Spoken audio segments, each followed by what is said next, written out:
Welcome back to Buzz on Business. I'm Rob Zimkowitz, and with us today we have John Jennings with Apollo Pest.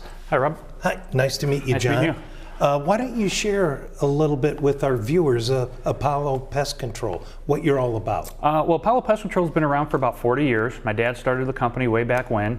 We're a family and veteran-owned company. We both served. Thank you. And my dad decided to retire in 2017, and I took over full-time. Now, what is it about Apollo? You said 40 years. Yep. I mean, that's a long time. You have to have a nice book of business. Are there customers that you've worked with for all 40 years? There's customers that we've had for over 30 years without an interrupt in service. We do all the Medina County buildings. Wow. Through their building maintenance program. We've serviced them for 30 years. Medina City Schools for 35. And we continue on service them every day.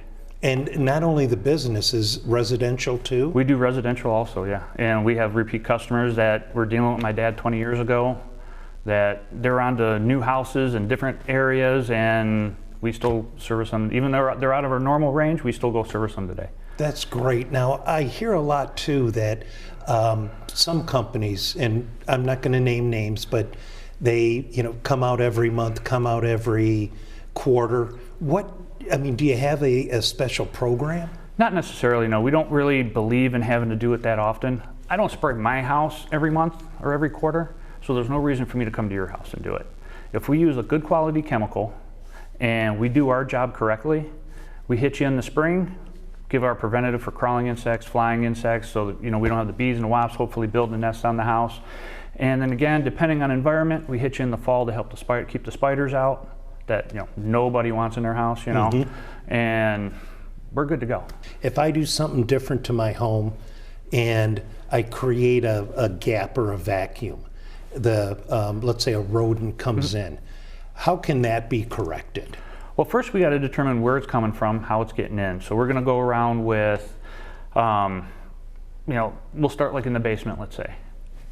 I don't even want lights on, because I want to see if there's any spots where there's daylight coming in. So if I can see daylight, they're going to be able to get in.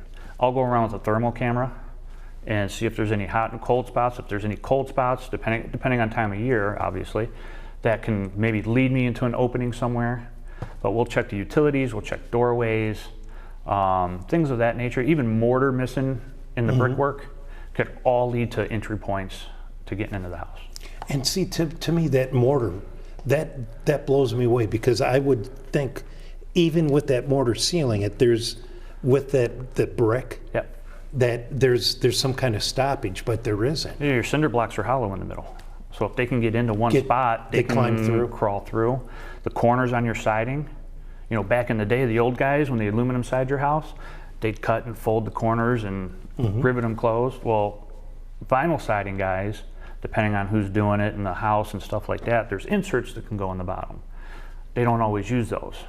So your vinyl siding is open underneath, and a mouse, they're great climbers. They'll climb brick, they'll climb wood, they'll climb whatever. They can get in that corner, that puts them right into your attic space.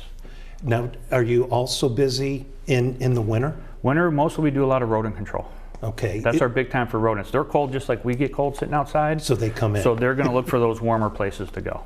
Okay, and that's when you would be more that in-depth, obviously under that rodent control? Yes, yep. And now once you find that you eradicate the rodent, you have it under control, is that something that you would check up on when you follow up on another call, or it's basically done?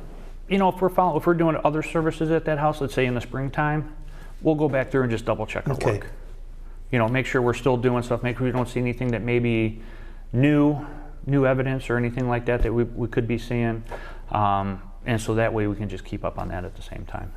Now, is there anything that you'd want to share with our viewing audience, something that really differentiates you? If you call one of the big box places, so to speak, you're getting an operator, you're getting a receptionist that's going to try and make an appointment.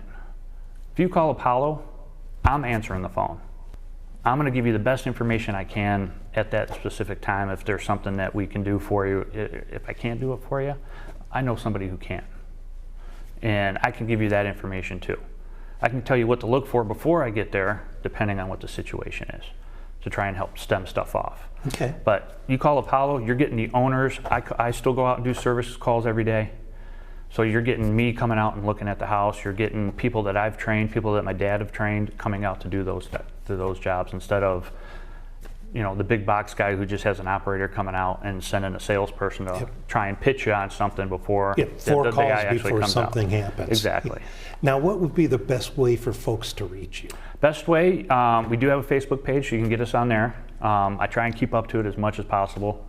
But the best way is just calling us, 330-722-0303. That's the number we've had since day one. Well, John, thank you so much. Thank you, sir. Appreciate you being here today and sharing with everyone what Apollo Pest Control is all about. And we'll be right back.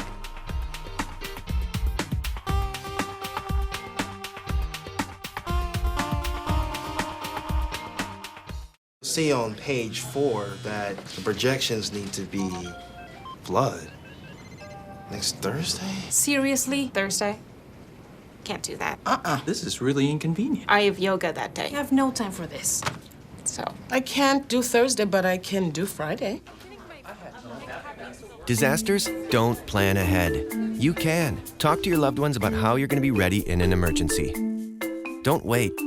Communicate.